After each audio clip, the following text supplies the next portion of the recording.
All right, welcome back everyone to EGFU or EGFC Season 3 for Super Smash Bros. Ultimate. We've got an exciting match up here soon between George Washington University and St. John's University. I'm PBE, and this is my lovely co-caster, Tenrek. Aw. Thanks so much, man. I appreciate it. That's so kind of you. But yeah, I am so very pumped for these two teams to duke it out. They're both sitting pretty in the top 10, but they're holding on by threads apart. It's going to stay close. It's going to be really tight, but they still have their positions. George Washington in a little more danger, though. Currently, they're currently 8-5. Meanwhile, St. John's currently 9-4. So we're back where we were last time. If George Washington can snag this victory, then they will tie themselves in the standings with St. John's University and nab themselves potentially 9th or 8th place in these standings. Meanwhile, if St. John's loses this, they'll get knocked down probably below George Washington, which means they'll probably go down into around 10th or 9th place. Very dangerous position for both of these teams to be in. They absolutely want to gain the tiniest bit more ground whenever they can in this top 10 that they're sitting at right now, because remember, top 10, they advance to the big leagues, the championships. Yep. And another thing to consider here, George Washington University is known for causing upsets just like crazy. Teams that you would think would just roll over them actually end up losing. This is not only against Mississippi State twice, but now also William & Mary. They are a threat that you have to be worried about. If you have any good players on your team, you're like, this is the upset team. And they have some real grinders there too. So you have to be worried because it's like your normally safe pick might just get blown up out of nowhere. And with this, the first picks are out. It is Rip Van Winkle versus Playmaker. This is going to be exciting here. No team unbeatable, no mountain too tall to climb. St. John's versus George Washington, and Playmaker starting things off with a bang on the edge. And this is an interesting one because Rip Van Winkle and Cranberry actually used to live together, and Cranberry is a Roy main, so Rip Van Winkle has a lot of Roy experience. So this should be interesting to see how a person who's so used to this matchup plays it out. It's definitely a tough one because as great as Wii Fit Trainer is, and I absolutely love Wii Fit Trainer, I still think that they are super underrated. Roy is still an incredible character, and as much as you practice against him, he can still rock you so hard. And Playmaker still making it really difficult. Some great pressure put on in the close quarters to make sure these projectiles can't stack on quickly. But man, deep breathing is putting in so much work right now. Yes, because deep breathing is not just a healing move, but it also gives you a temporary buff, and it is a scary one. Woo! That is a big thing to consider about Wii Fit. The hitboxes go both ways, so it is terrifying because you think you rolled past him, but you're getting hit by the back. No. And sometimes you die for that. Wii Fit Trainer putting in those stretches and getting some connection out of it. To start things off, RVW, I'm just going to say that from now on, is up one stock right now and finding a lot of percentage without the need for this deep breathing just yet, and I love this psychology with the header at the ledge. Yeah, it really just sets up so much pressure, just scares the opponent and leaves them always tense. And in any game, being tense is the worst thing that could happen because that just means you're not going to be able to make those snap decisions as effectively. Of course, in a game like Smash, you need to stay cool, calm, and collected. And hey, that looks pretty cool as Playmaker has found the first stock here, but Rip Van Winkle is already miles ahead and now is stock too. Yeah, this is just a huge example of that experience with these matchups because while Tri-State does have a lot of very strong Wii Fit players like John Numbers, when St. John's is in New York, it's just really hard when you're playing against someone who's lived against this matchup specifically. Of course, no. Preparation is always super helpful when it comes to matchups as tough as this one can be, and Rip is really managing himself really well. This spacing has been impeccable a lot of the time. Playmaker has Rip running a little bit right now. Well, running away is sort of Wii Fit's game plan, so that's something you always have to consider. You know, they like to be off stage, but Roy is pretty good at edge guarding, so it's a bit of a dangerous game you're playing. Ooh! Nancy Blade is such a good move, man. Yeah. It's a really solid move. Yeah, for sure. Playmaker. And at 127, this is really scary for Playmaker because they can't afford to make a single mistake or else they'll just die. Of course. Oh, they missed the grab. That's a big whiff there. Rip, gonna take it home with it. Dude, that header's so dangerous. I adore it. I adore how Rip is manipulating it to his benefit, and great spacing, that forward smash yet again. For the third stock in a row, we'll seal the deal. George Washington's Wii Fit Trainer getting us off to a great start. First point goes their way. And that was a fantastic way to set the tone for the rest of this match. They need that exact momentum to keep going because you can't afford to lose, like, especially against St. John's, who they have J Grunt, who is someone you can never be too afraid of. No, this is a great start here by George Washington. Any momentum is good momentum, and, you know, getting that first point can feel like a really big achievement, even though all points are created pretty equally in this setup that we have here for the series. And speaking of which, Playmaker had some great moments there, some nice comebacks, some solid damage in that last stock. Just couldn't complete that. I mean, that whiffed grab was a really big problem for them, because that just left Rip so much time to get inside and then get right back outside, just doing We Fit Trainer things. So I think Playmaker can totally refine a fight like this and get St. John's back on top. Yeah, for sure. I mean, this was definitely, like, that grab being missed was a heartbreaker, but they started to adapt very well, which is very scary for Rip Van Winkle, because if someone that is playing a matchup that you are so used to is starting to adapt and overcome your sheer experience, that gets kind of terrifying, because it's like, wow, in just a matter of minutes, this person is starting to do better in a matchup that I have literal years of experience with. Of course, no, it's tough adapting to either of these characters because of all of the changes that they've seen, not only from game to game, but from player to player. Roy and We Fit Trainer are these incredibly malleable characters that everyone who kind of picks them up can play them so differently. I mean, We Fit Trainer, you can really be like a slave to the deep breathing and just sun salutation from a distance for a trillion years, or you can play right like Rip was and manage those headers at the ledge, really manipulate those angles and play for the strong smash attacks instead of going for aerial combos instead. Meanwhile, with Roy, you can do a bunch of jabs into back airs, or instead, you can just dancing blade your way to victory. So many ways to manipulate either of these characters, and I doubt we've seen the end of either of those manipulations yet. We see Rip already on a tear throughout this ledge. 51%. My God, deep breathing is just so good. Yeah, it gives you not only a damage and knockback buff, but it also increases your gravity, so it's harder to kill you. Take less damage, do more damage, you basically do everything better when you just take a second and breathe. Some great advice coming from We Fit Trainer, actually. That's always, when you get angry as a kid and they're like, all right, deep breaths, deep breaths. They took that literally and personally. Rip trained that. No, We Fit Trainer trained that so hard. Took so many deep breaths. Must have been a very angry child if they breathed so often that it made them more powerful and able to do more damage. But hey, great advocacy for self-care coming from Super Smash Ultimate. And who knows, maybe one day you'll be able to do double damage with your forward smash or something ridiculous like that. Who knows? Who really cares? Because all I really want to watch right now is Rip Van Winkle continuing to dominate this game right now. More than a stock ahead and not looking to die anytime soon, as Playmaker can only manage the midway of this ledge right now, because that header, again, is such a looming threat. Absolutely. This is so scary for Playmaker, because every single time that one of these moves comes out, it gives Rip Van Winkle a little bit of opportunities to heal and just maintain advantage. And holding advantage is so effective against Roy, because this character's recovery is kind of exploitable. And We Fit has a pretty good recovery, so they can go down pretty deep to edgeguard. How terrifying is that pressure where Rip Van Winkle doesn't really have to worry about edgeguarding, instead just charges up that Sun Salutation. Playmaker instead has kind of opted to go for the exact opposite, trying to go in as deep as possible, and it led to taking another fall while Rip hasn't lost their first stock yet.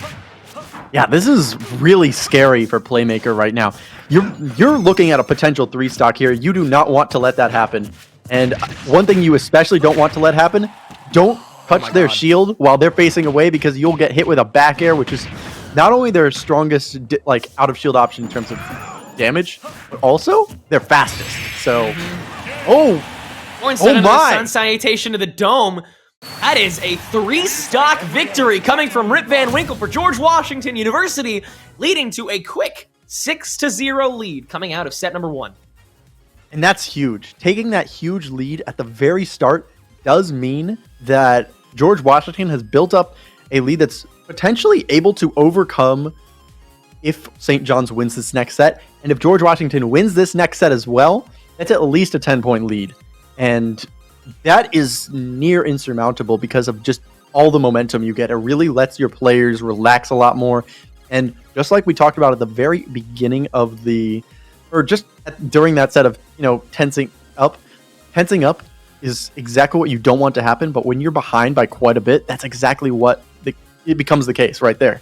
Yeah, no, we talked about it last time when Manhattan found that 5-0 lead on Ryder back in the previous set. Is like, when you see a score come up, even if it's on the other side, the amount of math you start doing in your head to try and equate, like, okay, this is what we need to win, this is what we might win, what if this happens, okay, we need to be prepared for it, if this happens, like, so many different plans start happening. It blossoms into this, like, terrifying tree of possibilities, and right now, most of them, St. John's is losing.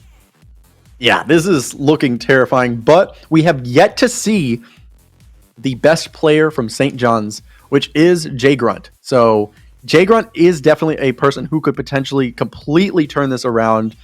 But if George Washington gets the counterpick against Jay Grunt, that might be terrifying as well, because this team is all about counterpicking specific players, practicing those specific matchups in advance. So you want Jay Grunt on your blind pick. No, I think those kinds of upsets are only just beginning from George Washington University. If that kind of performance continues, that adaptability from matchup to matchup, even after you win one, that constant striving to be better from GW, that is so exciting to witness, and I have no doubts that we'll see even more adaptability coming from that team. Absolutely, but I mean, you can never count out St. John's, because speaking of always striving to be better, they have Jay Grunt. I can't emphasize enough, if you've ever heard of Grunt Gang, that is named after Jay Grunt, because he's the one that founded them. So he knows a thing or two about grinding as well. Well, no, I mean, there's still 4 members of St. John's. There's still 4 teammates that could do a whole lot of damage, and still a whole lot of points that are there right for the taking from St. John's. A lot of comeback potential from them for sure. We are still very, very early into this matchup. I mean, from the point that they're in, again, they're in the top 10. I'm sure that they are still staying nice and cool. They're still saying to themselves, okay, yeah, we lost first set. Cool, that's chill. So we'll see. Bemis coming, Bemis from George Washington, and Aloma Mola from St. John's University. Yes, and so Aloma Mola is a player who is a very solid Joker player. He's pretty highly ranked as well on St. John's PR. And Bemis is a player who has this is their debut for EGF, actually. They've never played before in this league. So this will be their debut. Everyone's going to get to see what characters he plays, but he used to play quite a lot of characters. Like, he overlapped with like a ton of people at the weeklies at one point. Well, if you're talking Joker, let's talk the matchup. I mean, we've talked about how like these players, they prepare for these matchups a lot, and they play those matchups. So who do you think is a solid counter to this Joker if you have this endless pool of characters? That's going to be interesting, because I did hear, well, it's going to be an interesting pick, but I did hear that Bemis did finally decide, okay, enough with playing all these characters. I'm going to narrow it down to one and just stick to them. Really? So I actually don't know which character it was. How exciting. So that'll be interesting. The one time I don't know a George Washington player's character of choice. And they are going to be going to Smashville. I like that for Joker a lot. Smashville is great for Joker. Smashville is an incredible map for Joker. The Joker loves you can do so much stage play with there. Launch so many back airs. That's kind of, you can just launch a lot of back airs. The platform, such a huge platform right in the middle on a small stage, means that there's a ton of opportunities for those drag downs from Joker that you can lafable your opponent, or you can get your infinite. And if you get that, that's pretty much just the stock gun.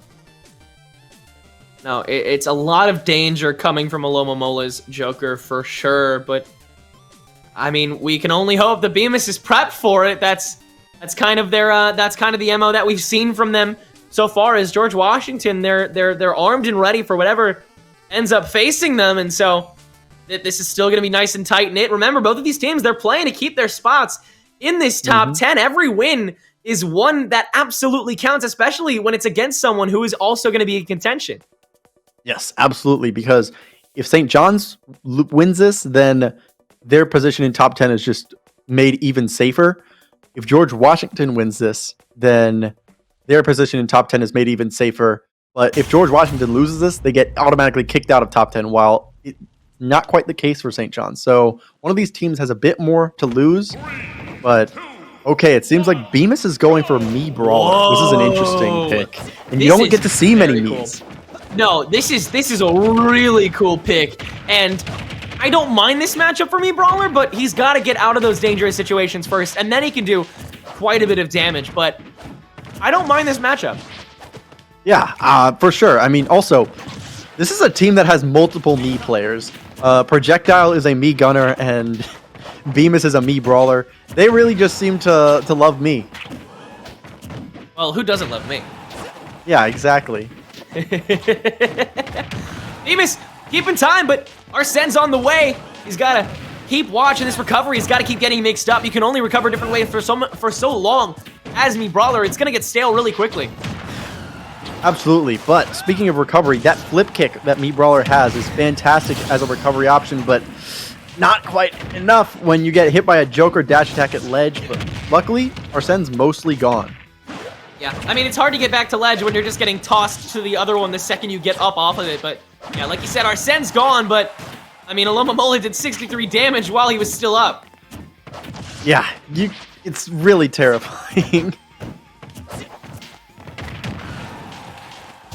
Nice spacing here from Alomomola. Just keeping it tight when he wants to, and then getting out the second that he's got the damage in. It's exactly how you want to keep it. Nice mix up there from Bemis to keep it far, to make sure that gun doesn't hit him. And he's got to get back on and start doing this damage to get this kill. Oh no! Beautiful. Oh. That was a fantastic edge guard there from Alomomola, going for that gun to make it so Bemis is forced to do a little bit high of a recovery.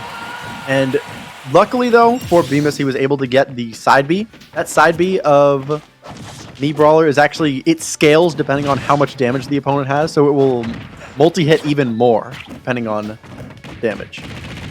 He just got the job done once, but he's only down to one stock to do it 2 more times, and Arsene is already very close to coming out. Alomomola isn't going to need it to do some startup damage, though, 26%.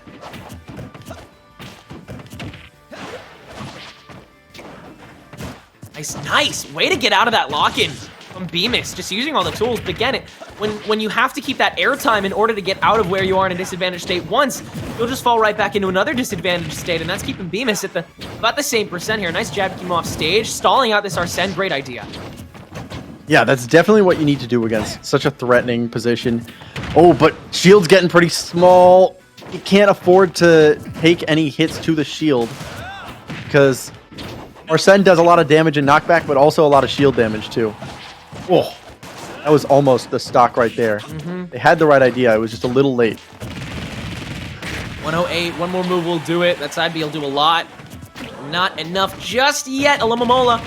No Arsene, and also no ledge control at the moment. Bemis is keeping this nice and tight, and good turnaround into another finisher. It'll be a 1-stock win either way. And that's important. That was all they needed to do for this game, at least. Make it so that it's a 1-stock win, because once you're down 2 stocks at the very start of the game, your goal is to even it out. Oh, Bemis has absolutely done just that. His spacing has been much better this time around, just constantly mixing up movement and stalling and getting down quicker. It's been really great, and another early recovery will just get it back in time and some damage for his troubles, but Arsene's on the way yet again. Bemis has got to finish this off quickly, or else he's going to face a much bigger problem here. There it is. 48%. Can Bemis get the finisher and find game number 1 to keep a goose egg on St. John's side, or can Alomomola find the finisher with the short hop back air? It will just barely get the job done. St. John's finds their first point. That was not good for my heart. That was very close at the end. They were... Oh, my heart is pounding right now.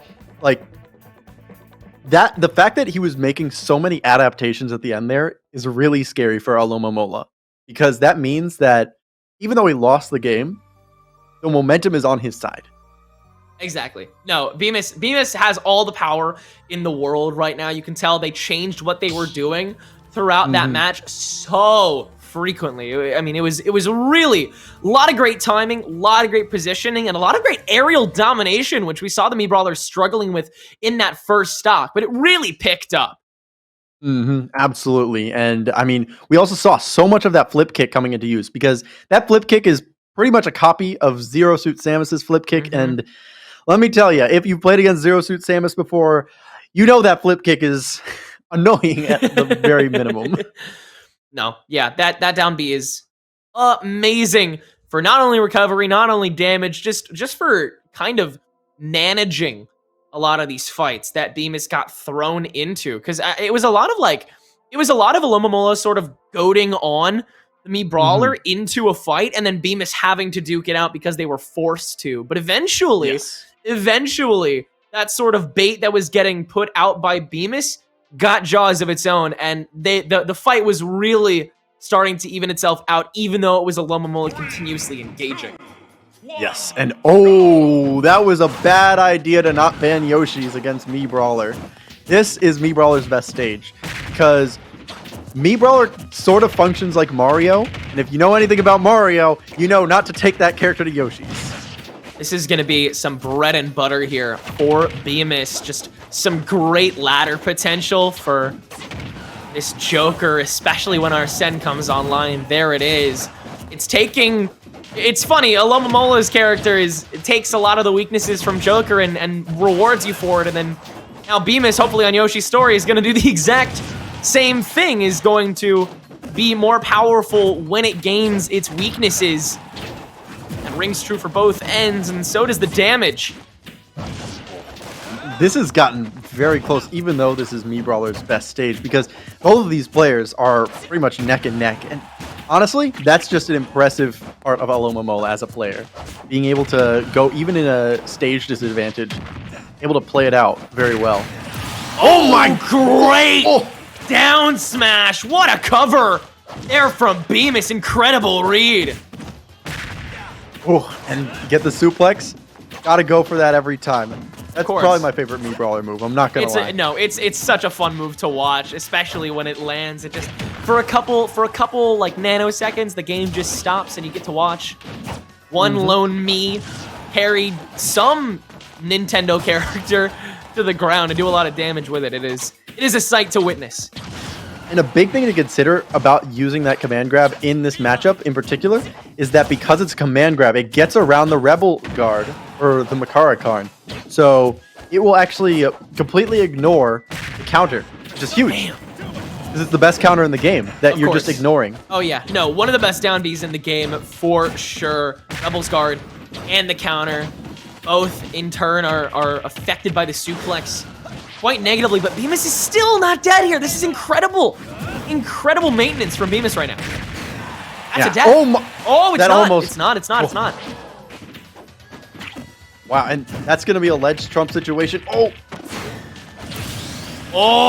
the back throw. Okay, Alomomola trying to catch up right now. A fresh one of those neutral Bs will kill here because it will be unscaled and it scales with the damage. True. Like, it does more damage the more damage the opponent has. Definitely running on empty right now. Alomomola finding as much damage as possible, just barely tethers back. Aegon is finding a little bit of damage as time goes on, but Alomomola has to go for these sort of like incomplete juggles, because Bemis is now sitting at mid and Alomomola's on rage, so it's not optimal to do those sort of short-term combos that you run with his Joker. Instead, you gotta go for the big guns to try and finish early.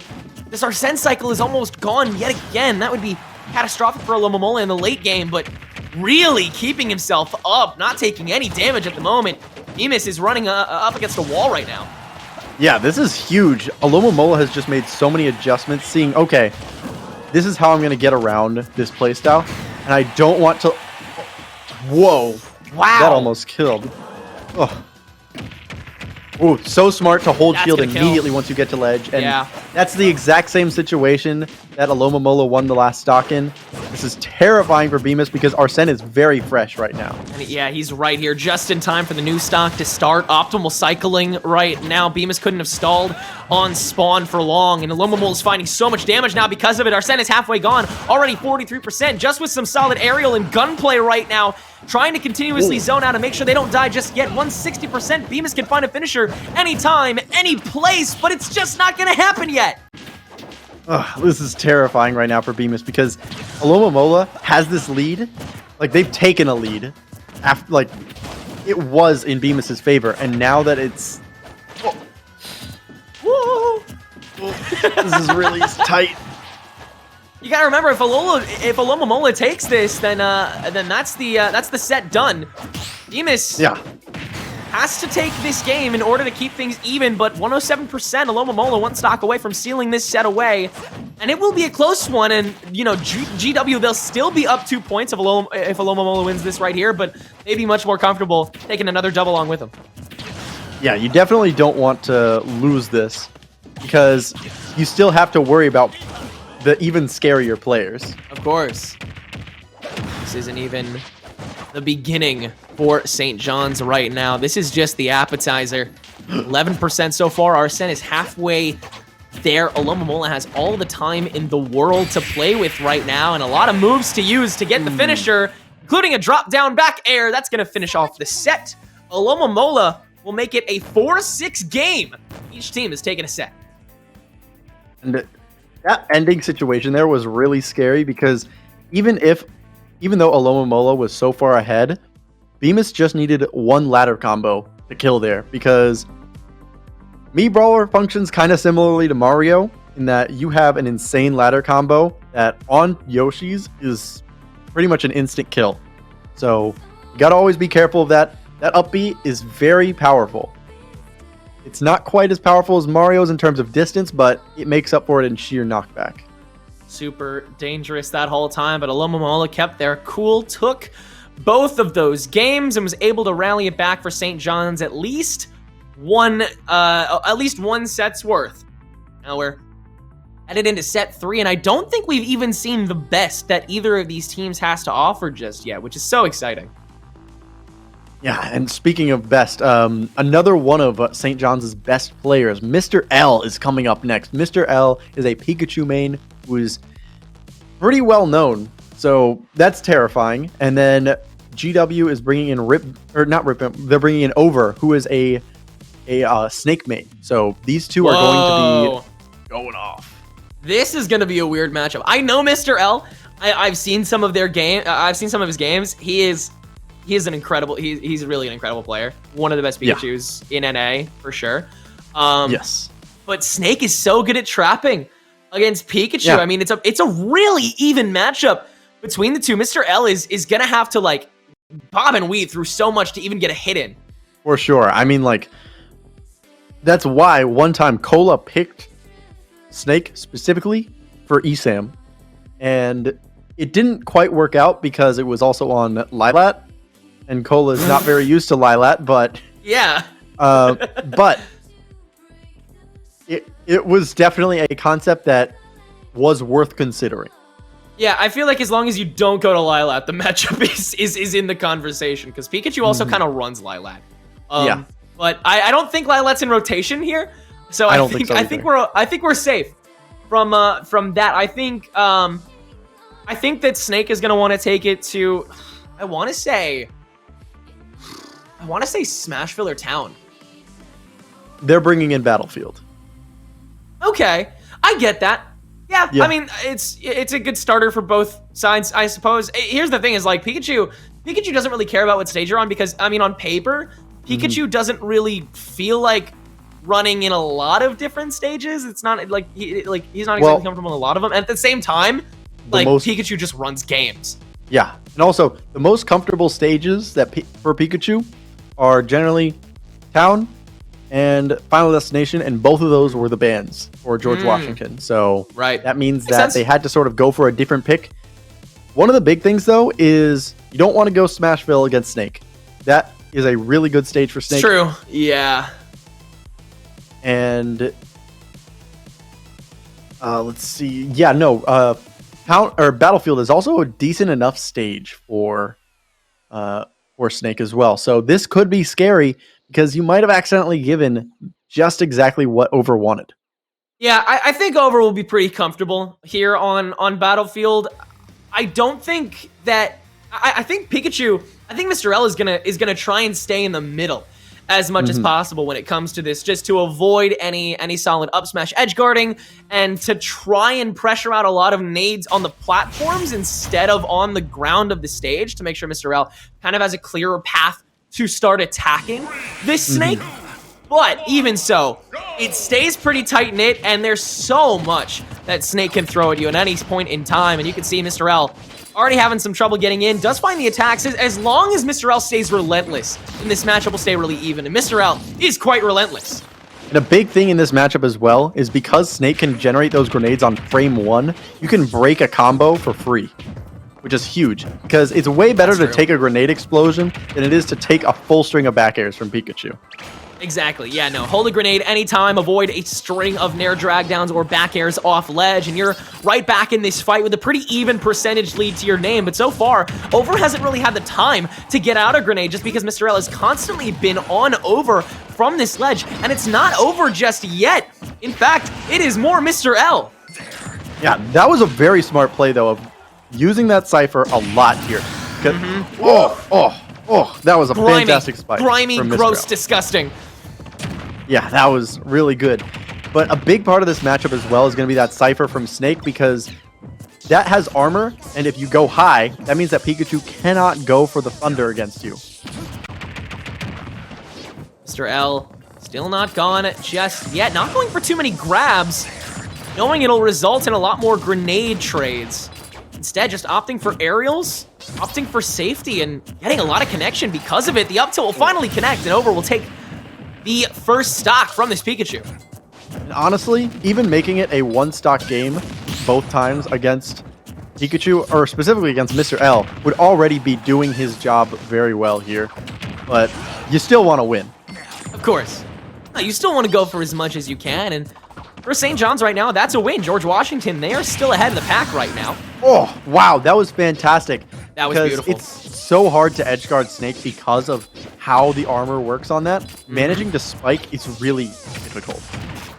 Down air can travel through that Cypher from Pikachu really well. It can last.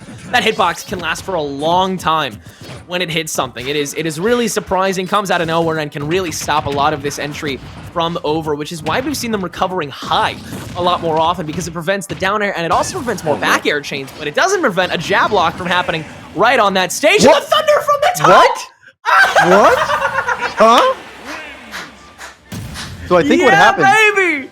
What I think That's what happened Pikachu. there was the Cypher got hit first, and then Snake. So the armor was disabled while he was in the blast zone. So he got blown out of there. Oh my god. And, that must hurt for them. That- And because of that, the score is tied up. And it's That definitely not going to stay tied for very long. Yeah, that was such great coverage from Mr. L there. Read him like a book. That was like, Over already had such limited options against what Mr. L was throwing at them, and so he resorted to the only ones that were left. Mr. L was ready for it that time, threw out the Thunder, got rid of the Cypher, and then got rid of the Snake very shortly after. That was beautiful. I couldn't have wanted anything more from that first fight. As someone who plays Pikachu a lot, as someone who absolutely adores watching Pikachu, that was a clinic. Yeah, that was definitely like Mr. L going, hey, just because you're playing a matchup that in theory should be good for you, doesn't mean I care. I'm Mr. L. No, absolutely a powerful statement to be made. St. John's, they have tied things up, and I mean, if this is the kind of gameplay we get to see from Mr. L yet again, which, spoiler alert, it absolutely is, then we're looking at St. John's taking the lead here. Yeah, just got knocked out from the blast zone, from that Thunder. That was incredible. That was gorgeous. Yeah, because that's a really high-risk play of going, especially against Pikachu, of going that high. Because against most characters, doing that is fine because most characters don't have a way to challenge you that high up to hit the Cypher specifically, but Pikachu does. You always got to watch out for that. And it's funny because Snake is one of the few because, like, when you think about being on top of somebody, like, that's the most disadvantaged state you could possibly think of in Smash Ultimate. But when you're really up high, then yeah, like you said, it's hard for a lot of characters to hit you. And funnily enough, Snake is one of the characters that is even more comfortable recovering really high because you have the C4 and you have your nades that you can drop down whenever you want, as well as a really solid down air that causes a lot of pressure and also keeps you in the air for a longer period of time. So Over, with the Snake of all characters, had so many different ways to come down from on high, but the Thunder denied all of them because it came out before the Cypher expired. Over was limited in the options before they could really come out, and Mr. L punished him. Absolutely. I mean, it's interesting that they decided to go for the run back here because, I don't know, that definitely seemed like a rough matchup between these Keep it on two. the snake. Keep it on the battlefield. And, ooh, nice coverage with the nades on the shield in order to make sure that back air drop down doesn't lead to more chains. The nade just simply denies the damage. But, I mean, that's not effectively catching up. Over is still really behind in his percentage. He needs to make moves. He needs to make something happen himself. He can't just constantly wait for Mr. L. Snake is definitely a trap setter, but sometimes those traps will just not be hit up by this Pikachu. Absolutely, and I'm really liking though the C4 placements here. Yes. Going, okay, it's gonna be hard for you to juggle me, and I'm gonna make it as hard as possible. Yeah, just making sure that anytime Over is in a position where he needs to get back down, he's trying to make sure that Mr. L has a harder time getting to where they need to be to make sure that Over dies, but doesn't matter here as Over will lose the first stock, and Mr. L still at 70% and keeping their distance because Over's kind of doing Mr. L's job for him right now. Yeah, dealing himself damage. Doesn't need to combo if you just let your opponent do it for you. One up tilt might kill here. Solid jab to get some spacing, and then Nikita out first. I don't think you should Nikita right now to edgeguard against this Pikachu. I think that is out of the question. Yeah, Nikita against Pikachu is a very risky decision because Pikachu can just close in on you instantly. That might be a finisher. No, wow. The down air recovers wide, so Over still has a shot at this. Ooh, that was such an important tech because if you did not tech there, you were going to get you're going to get jab locked. Down air again. Wow, Mr. L is so ready for these high recoveries. Really well done. And a down smash. Wow. To cover the retreat back to ledge. Mr. L is so on top of this. It is incredible. Yeah, this is looking like a potential 3-stock here. Like, even though he's at high percent right now, like, a single good hit from Snake will kill, but... Oh! Oh my goodness. Wow. Wow. Oh, and that was a destruction there. Over just... Oh. Kazuya Mishima. Call in the cleanup crew. That was disgusting. Oh my god. Oh. I hope St. John's has some good janitors, because, I mean, that was all over. Mr. L was prepared. There was no nade available. Had the back air chain and it down air, and then knew that it could tech it still, and then was ready with another down air, and then they knew that Over could still recover because they weren't on low enough percent, and so they hit him with another down air. Oh, yeah, he so brutal. Mr. L just put Over on a shirt. And with that, it went from what would have been a tie game to, or maybe even a close one, to now a significant lead. A 5-point lead, yeah. Yeah, a 5-point lead. So that means that George Washington. George Washington has to win these next two. Do it one more time. Oh! God, Pikachu's so sick, dude. I don't care. George Washington cannot afford to lose either of these sets. No. If St. John's wins one more, then it's basically just a runaway, which would be really massive for those standings. George Washington, you got to remember, like, they're playing to basically keep themselves in this top 10. Yeah, exactly. Like, they have everything to lose right now. So this is where that desperation is really going to come in. But also, they might start to tense up. We've been talking about this in the first set. Tensing up is not what you want in these tight situations. It makes it so that in those panic situations, those scrambles, you are not quite on top of it anymore. Yeah, no, the pressure's got to be riding on George Washington, especially because, again, that theoretically wasn't even St. John's biggest gun that they have. I mean, honestly, if I was St. John's, that was their biggest gun. That was their okay. I was gonna say, yeah, like, Mr. L and then there's somebody that's better than that. I'm like, Jesus Christ. Mr. L and then J Grunt. Okay, yeah, No, Mr. L was gonna say, Mr. L is Mr. L is in the national conversation. There can't be another person at St. John's that is also in the national conversation. I mean, Mississippi has two players who are very well known. Yosefu being the best Belmont, or the best player specifically in the world, and then Maze being like a very well-known Mario player. So, or MIA is the current tag. Yeah. All right, well, St. John sending in Bootleg, so no Jane Grunt yet, and George Washington sending in Kemonito. So Kemonito is the grinder of this team.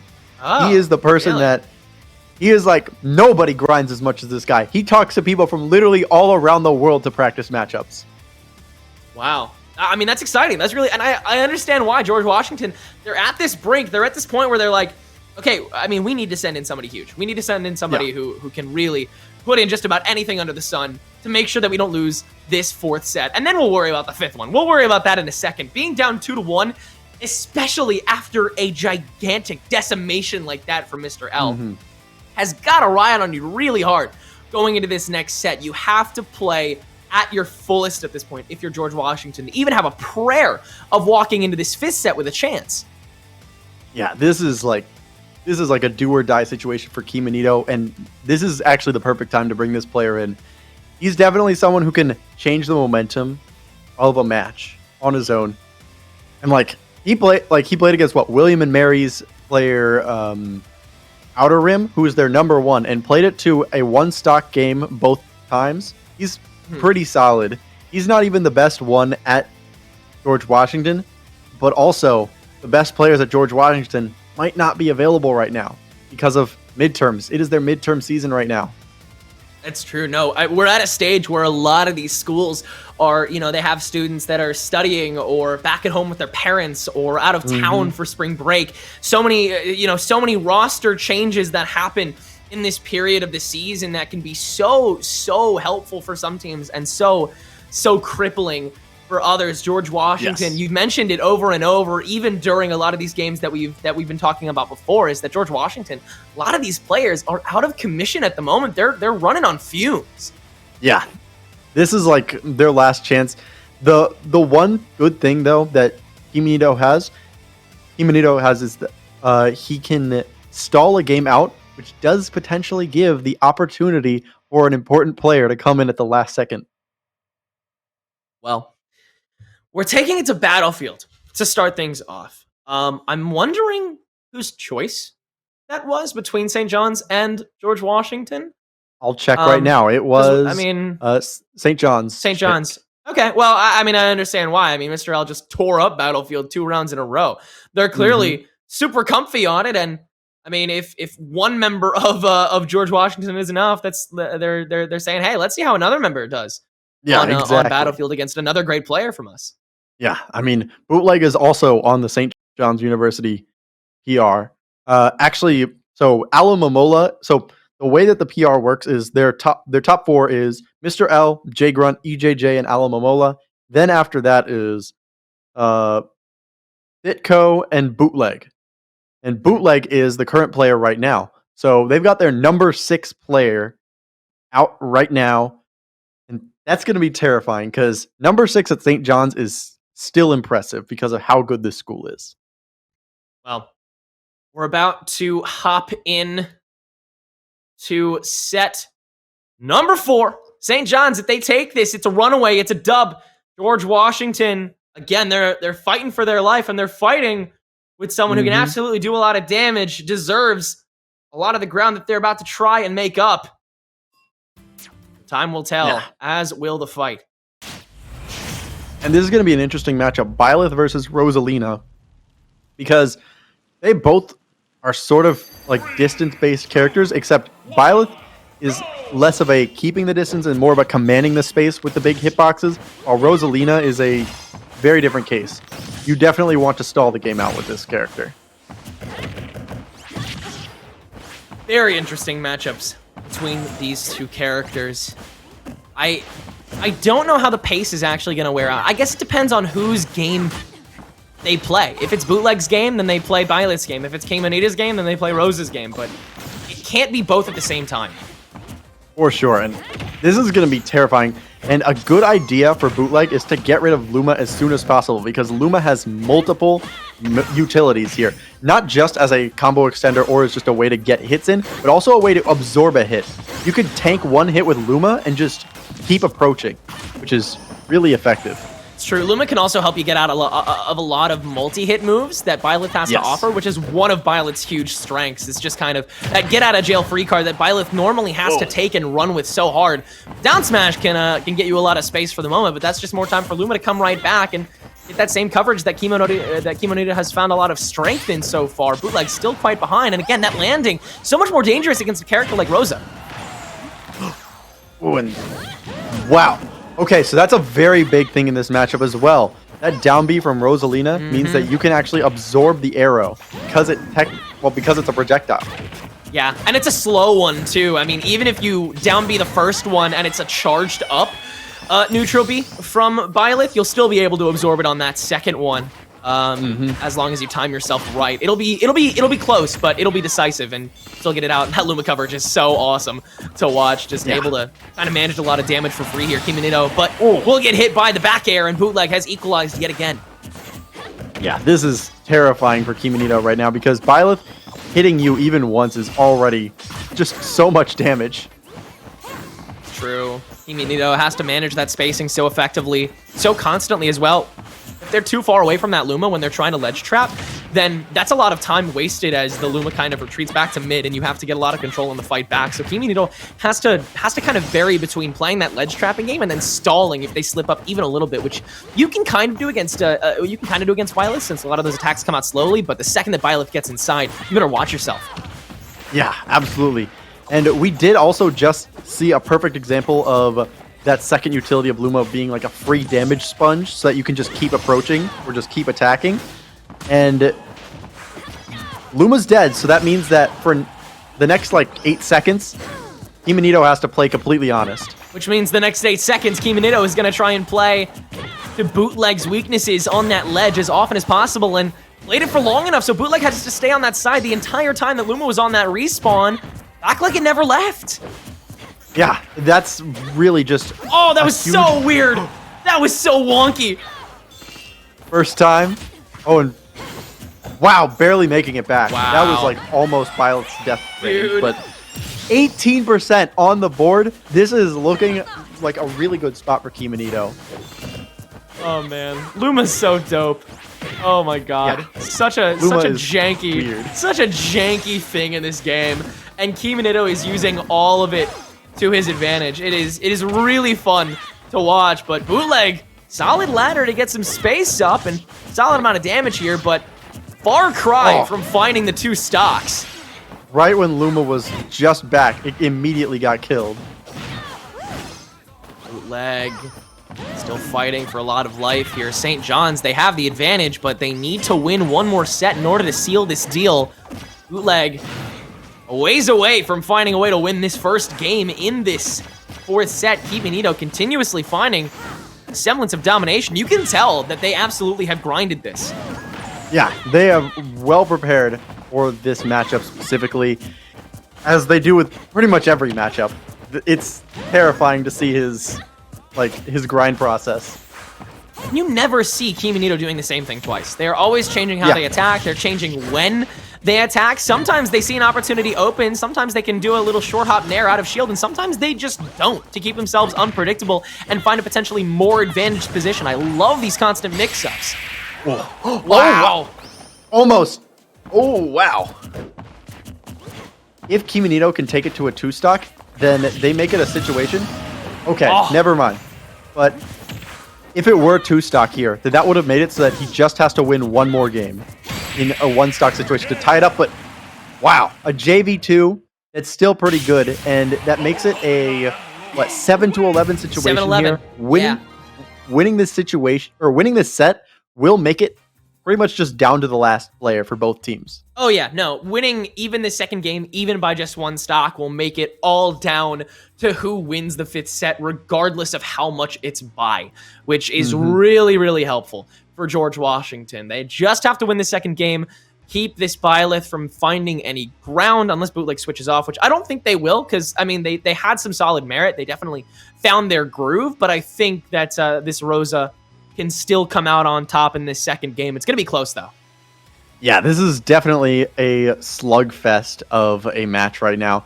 Like, these two are pretty equally skilled, to say the least. Oh yeah, no, they definitely understand each other, and there's a lot of respect between these two players as well. You don't see anybody going for some really stupid stuff. You see them going for what makes their characters so beautiful, what makes their characters their characters. They're going for what makes their kids strong, and you see that they're kind of acknowledging the strengths of the other characters as well. Not necessarily because they're playing safely, but just because they're playing respectfully. Exactly.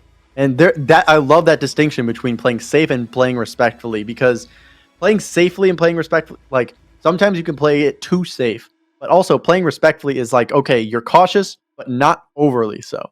Exactly. No, never overzealous in what you end up doing, and they're constantly mixing up exactly what they're doing, always changing how they approach back. I just think Bootleg didn't have enough time and enough like opportunities to really try and do different things, just because they were always getting aggressed from ledge. The Luma was always available once they got back online. They were always in this disadvantaged state to a point where they couldn't really pull off a lot of these attacks that make Byleth so strong. Yes, exactly. And if you also noticed, there was the point where Bootleg was winning the most interactions was when Kiminito was on the ledge, and every single time he got back from ledge, the Luma immediately got knocked off. It's true. No, you're absolutely right. Kiminito is at his weakest when he wasn't able to do the things that he was keeping Bootleg from doing for the course of this fight. It's all about control. And as we head into the second fight, yet again, we are taking it to small battlefield this time. Yes, so this will be a much smaller stage, which allows for Byleth to command more of the space on the stage. And that's big because that's part of Byleth's gameplay. Command space on the stage with your huge hitboxes. Yeah, no, Byleth always vying for the spotlight, and you see Bootleg doing that very thing, always trying to get inside, and once they're in, they are locking that door behind them and buying 2 more padlocks and nailing them to the door, making sure that Rosa can't get in for squad. But it's Kiminito that's still finding all the damage out of these fights. Yeah, I mean, when you've got 2 different things hitting your opponent at the same time, of course you're going to get a lot of damage. Very true, very true. Fighting 2 people at once, this is so powerful. I bet every character that uses 2 different characters is extremely powerful. You know, like Ice Climbers, or the Duck Hunt duo, or Banjo-Kazooie. All very strong characters. They're definitely strong in different ways, though, although most of them do sort of lean towards the zoner archetype. Exactly. No, I love Kiminito's gameplay throughout this, though. Understanding exactly how Bootleg is going to try and play this, and just playing exactly how they should against it. But Bootleg, nice little square dance around that platform. Ooh, late prediction. I'm going to equate that to Wi-Fi. Kiminito has to recover here, though. They're both kind of playing at a disadvantage point, and Bootleg is staying alive for a lot longer than they were before. But thanks, guys. I'm sorry, I cast a curse. And Kiminito got the Luma back right as the stock ended there. So that means that Bootleg, as long as... Well, Bootleg's going to was having to deal with a fresh Luma, which is terrifying. Yeah. Really doesn't want any of these weak spots because that just stretches the fight out more and more. And that's terrible for this Byleth, already 30%. Kiminito back in the center. This recovery is so great for these mix-ups that Kiminito keeps pulling. Oh, wow. Oh, the jab lock with the Luma? That was sick.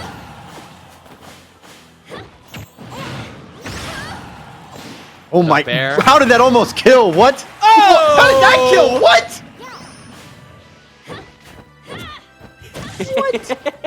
That was so sick.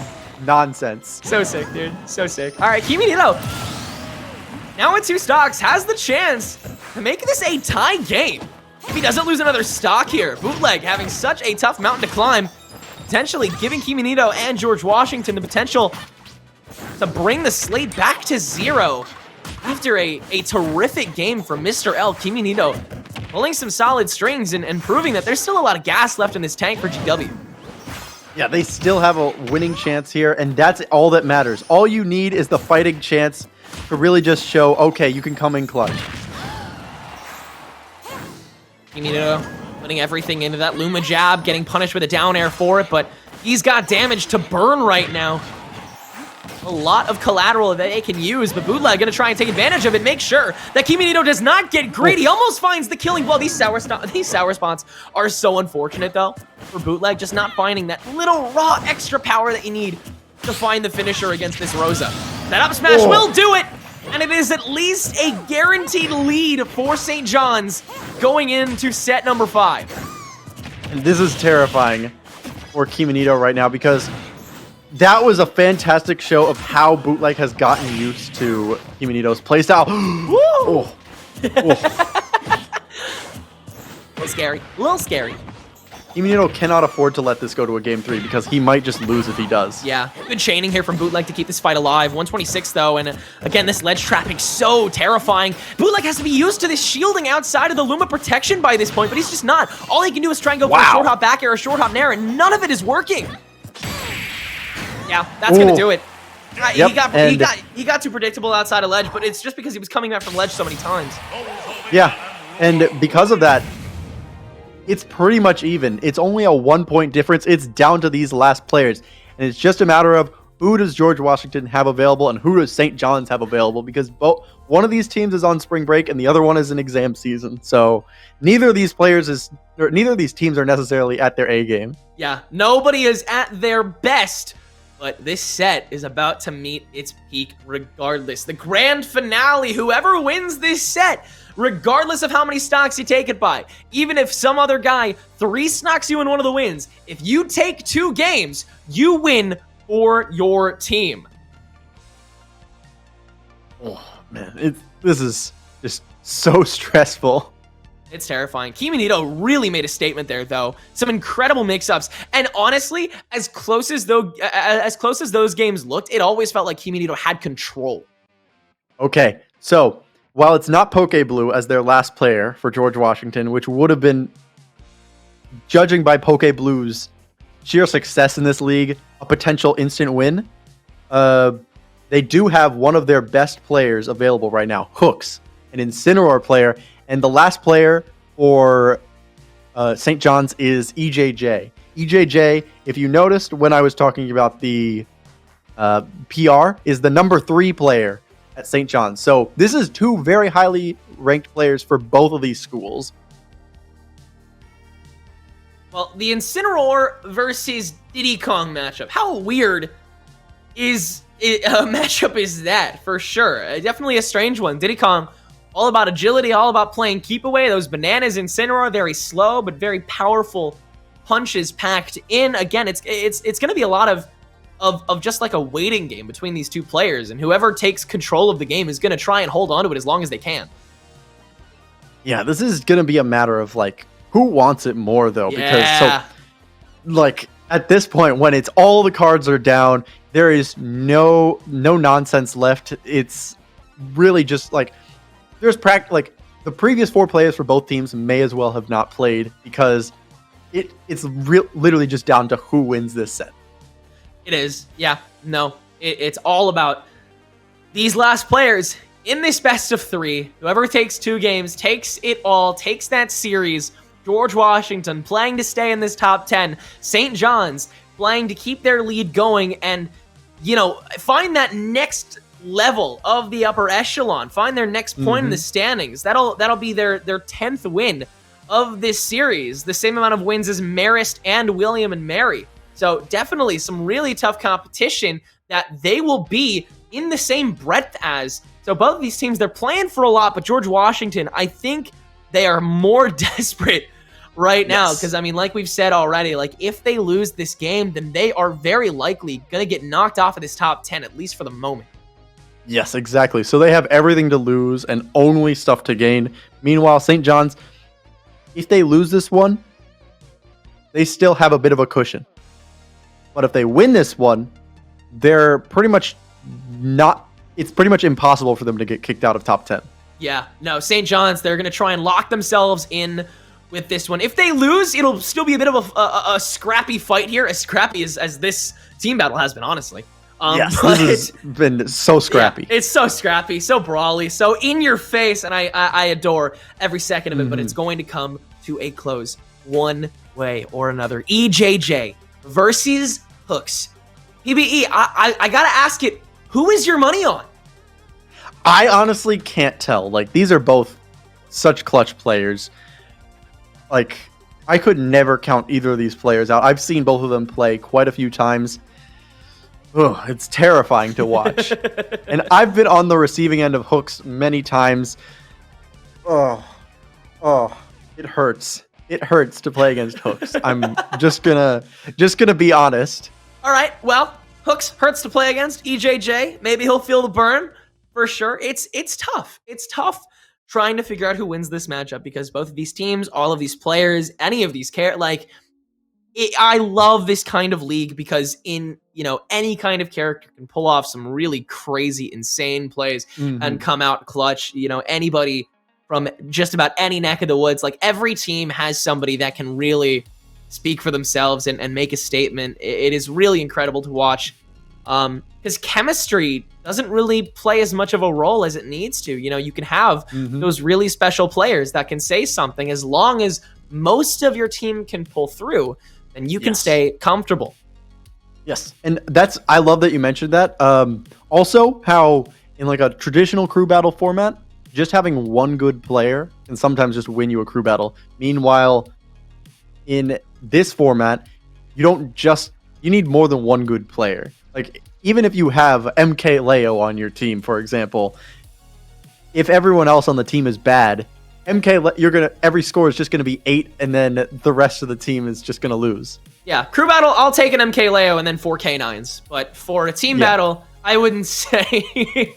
I'm sorry, I don't know if anybody likes. I don't know if anybody like stands K9 in this chat, but I don't want that. I wouldn't want that team for a team battle. I'd want some good eggs all around for this kind of squad. And both these teams have shown some really solid players so far, even on the losing ends. Really, I mean, we just saw like Bootleg really held their own against Team Anita.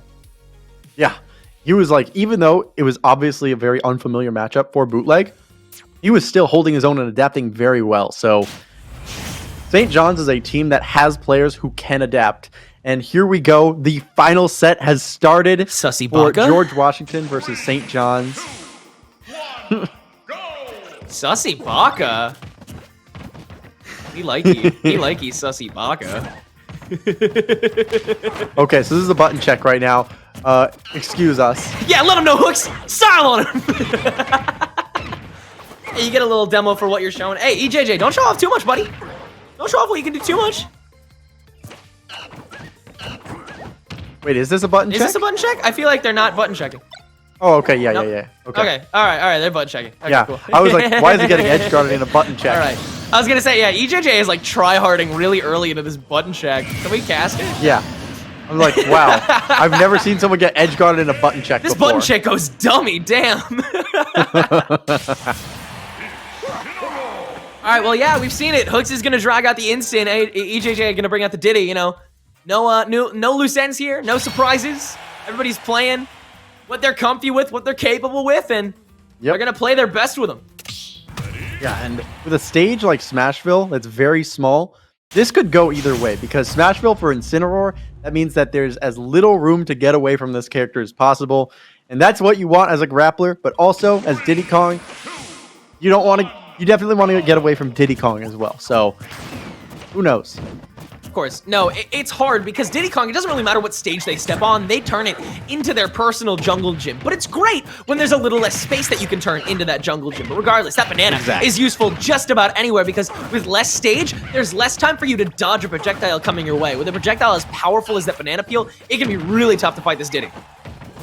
Oh, and this is looking like EJJ is starting to pull ahead a little bit, getting a little bit. What? Huh? Huge. Huh? What? Massive. What was that? That was funny. That was funny. That was goofy. I like how EJJ has just like slowed this game down. Knows that the instant is going to get there eventually, and it's just kind of messing with it until he gets there. Can't do that for much longer though, as Hooks is back online. Yeah, and you do not want to get hit with that Alolan Whip. Oh! Woo! Woo! With that, EJJ has evened up the game pretty much. Again, you got to remember, it doesn't matter how many stocks you win by, it doesn't matter how many stocks you lose by, as long as you take 2 games, it is GG. See you next week.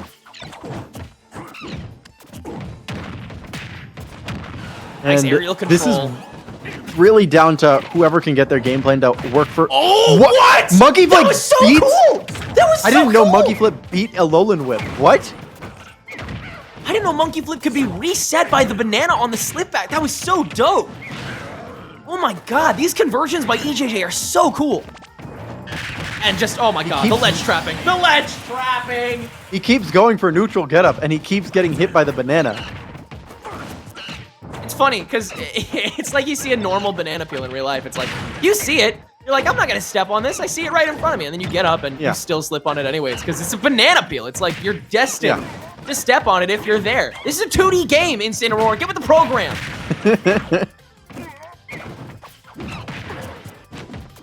Again, EJJ just controls the sky so well. Keeps hooks. Trying to get back on the line and he still slips. I have seen that banana peel hit way too many times. Yeah, and oh my god, the tilt tries to get the cripple into the, oh my gosh, dude. I can't believe that didn't kill, and at the same time, I'm so glad it didn't because we might just get to see it again. But before that, we see Hooks find the KO.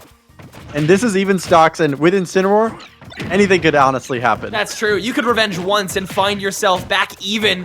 You have to have that revenge land first, and Hooks just hasn't had that land yet. Nice down tilt conversion, though. And, I mean, there's a lot of rage on the table right now. That's true. So. Angie Cat. Wow.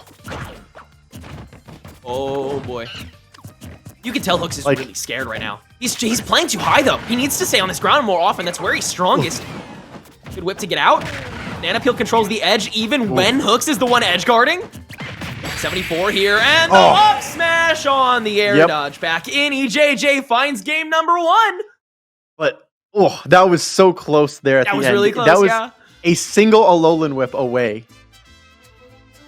Oh, a connection error has occurred. Did someone rage quit? It was me. I disconnected from the Switch the whole time.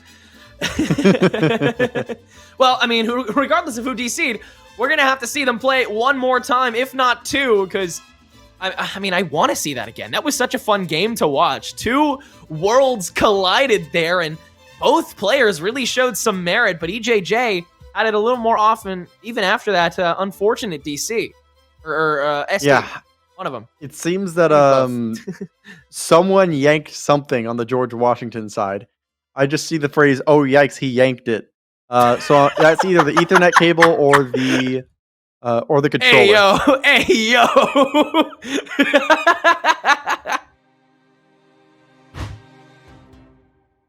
I'm sorry. I'm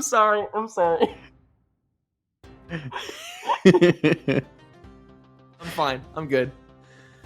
Oh, man. But no, I think Hooks can still take this game, though, as long as he doesn't, kind of let himself get psyched out by this ledge control from the banana peel as much. Yeah, as long as he doesn't get hit by the banana peel over and over, I think this is doable. I mean, it's harder. It's easy to say that, but when you're actually playing against a good Diddy, it's really hard not to slip on that banana peel. I think the main thing is just like, he needs to get out from, because, I mean, Incineroar is at his weakest when he's trying to get back to the ledge. We all know that. Yeah. But putting a banana peel on that side just reduces one of your options to, like, trash. And that's even tougher when Incineroar has such limited options. So EJJ is, like, so very aware of, like, what kind of control that he has. But Hooks, I mean, you have the power behind you. You can recover high, really, if you want to, because Diddy doesn't have a lot of options to get you down low. As long as Incin is able to get that side B to up B down from above, after EJJ can land like a side B or something, I think this is really doable. But it just comes down to how Hooks changes his mentality as we head into game number 2. Yeah, and it's also going to be interesting to see what the stage pick is here, and it does seem that they're going to small battlefield. So honestly, I like the pick. Oh yeah, for sure. I think for both. I think honestly for both characters, I think this is a solid pick. Yeah. I think EJJ is so comfy on this, but I think Hooks might have a better time against these bananas from here. Solid trades all around so far, but EJJ has found just way more damage and a lot more denial. Oh wow! And I love the usage of the monkey flip there because Incineroar sort of has a linear approach. That's great. See, recovery high. Wow! Forget everything I said. EJ's cracked. EJ's cracked to get you down low. Oh, man. If you saw there, Hooks was just swinging there. Just desperate for something. I would be too. At this point. It seems like nothing you do can really work in a competition like this. It feels like everything you have is just kind of stopped by something as simple as a yellow fruit. The revenge jab. Oh, dude, Hooks has got to be like shaking his controller right now. He's got to be so mad because a lot of this just feels kind of unfair. Yeah, this seems like a really difficult matchup. for sure. Oh, he unshielded at the wrong time. The banana peel, so much value already. The back air kill, dude. That has to be an optimal DI. Absolutely, and I mean, I think it would have killed anyways because he lost his jump, but... Oh, true, yeah. Quick in the process, oh, no. These conversions off ledge are so gorgeous from EJJ. It's just so unsafe. Wherever Hooks walks, he's just so in danger. Ouch. Is this a 3-stock? This might be a 3-stock. This might be a 3-stock. If he gets the peel back maybe one more time. A 3-stock to end such a close match between two schools would honestly be crazy. Bro, the peel drop. No, up smash covers it. Hooks finds one. Can he find two more? Or will this be the conclusion? Will St. John's find the final stock they need to seal this deal and give themselves a much more stable spot in the top 10? Nice side B, though. That's a lot of damage. Oh, this is doable now. 100%. I mean, we just saw this. This is pretty much unanswered damage here, this stock. Oh. Whoa. You've got to read after those down tilts, which makes it difficult against a character that can do as much damage as Incineroar can. So EJJ is kind of left stuck as long as Hooks doesn't give him that space. But then 3 down tilts to the up smash. That's the finisher. EJJ. I cursed it, but it's fine. St. John's finds the final stock and takes the victory. And wow, that was a fantastic showing from EJJ. Like, they understood the assignment there. They're like, okay, I'm going against Incineroar. I can't afford to let them make it even. Because, I mean, you saw what happens. The moment that you give them any openings, they can make it an even stock game out of the worst situations. It feels good to watch some good Diddy in Smash Ultimate. It's kind of like the same Diddy, as watching, so like, it's kind of like watching Cloud in Smash Ultimate. It's like, it's refreshing to watch this character who has a really intriguing kit on paper not be busted and still do really well in these games. And St. John's carried it home, has a 16-10 victory in the end. Yeah, and with that, that means that St. John's is solidifying their spot in the top 10. And after that, we're going to be having we're going to have a quick break. And after that, we're going to have a interview with Playmaker from St. John's. So see you soon.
One last time for tonight, everybody. Welcome back to EGFC Season 3. I'm Tenrek. PB's up there, and Playmaker is now with us over there on the right side of your screen. Playmaker, how are you on behalf of St. John's feeling?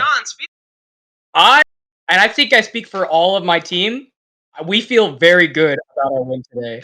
We know GWU has been doing pretty well during the season, so being able to get the leg up on them has been really satisfying for us. Yeah, it must have been a terrifying opponent to go against.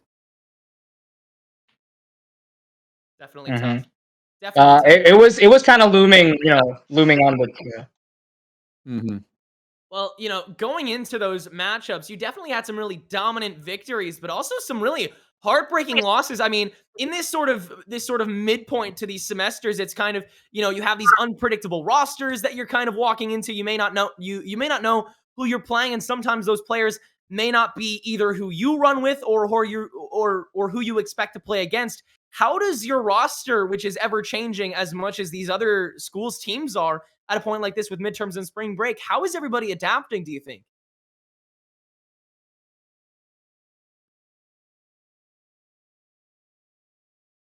Could you repeat the question, or kind of cutting out a bit? My bad. Yeah, sorry, no problem. I was just saying, rosters are constantly changing thanks to spring break and midterms, and I was just wondering how your team is sort of adapting to playing against people you may not expect to. Honestly, I think recently we've just been trying to diversify our character pool just in general. Obviously, we're not we're just not completely satisfied with every character we're playing. We feel like we can branch off and do new things. So a good amount of us have just been trying to dip our hand into something new and see if it works for us. Obviously, learn different matchups, and then I think it's been working out for us for a good amount of time. You see me playing the Roy. I've been playing ZSS for a long time, but I feel like Roy's better for this sort of setting, so that's sort of what I'm trying to do with the character right now. But yeah, all of us have just been trying to do that, and I think it's working. Yeah, and also, so I do remember that a few weeks ago, one of your team members mentioned that you've been putting in new players in the rotation lately, and some of them have been doing very well. Some of them have been, just put in for the easier matches or the less challenging matches. How have those been going? Those have been going pretty well for the most part. Bootleg has been, I guess, our newest member to the team, and he's been doing super well for just jumping into everything. We knew he was good before. That's why we added him to begin with, and I think he's really beginning to show what he's capable of out there. And I mean, I'm a newer member too. EJJ especially. He's just been kicking butt and taking names for the last few months in the EGF. I think his results speak themselves. So having them be able to just show their mettle and show that we don't just have to throw out the big guns every single time, just overall improves our status as a team and makes us a bigger threat overall. 100%. Yeah. Yeah, no, it's great to see so many players, budding and coming into their own, especially as we're hitting this point where St. John's is sort of solidifying themselves in the top 10. But Playmaker, I'm gonna let you guys go, let you guys get back to business. Is there anything you want to promote or shout out before we say goodbye? Obviously, the rest of my team members, our captain Thitko, he really believes in us every single time. He motivates us to do better. And he was really rooting for us for this. He obviously wasn't a part of the main roster, but we had a spirit the entire time. The rest of my team members who, have been rooting us on, supporting us, helping us out with friendlies and everything. And, just us in general, keeping the grind going for each other and having each other be there. Just, to keep us going, keep us motivated, and hopefully we can continue doing that for the rest of the season while we're back up points. Thank you so much, Playmaker. From St. John's University. Thanks so much, man. Have a good night. You too, guys. Thank you very much. Well, and with unfortunately, yeah. Oh, sorry. Go ahead. No. Oh, yeah, no. And I was about to say the same thing you were. And with that, that's our last match of the night because Niagara won due to forfeit against Fairfield. So, thank you all for watching. Henrik, this was your first time on the stream for EGF? Yeah, I think technically, yeah. I think casting for EGF Smash, I think at the very least, it's first first time on, which was exciting. But it's great to see so many teams coming to their own. I can't wait to come back and watch some more awesome Smash with you guys, PBE. It has been a pleasure. So it has been with you, chat, as well. Until next week, take it easy. We'll see you then. See you soon.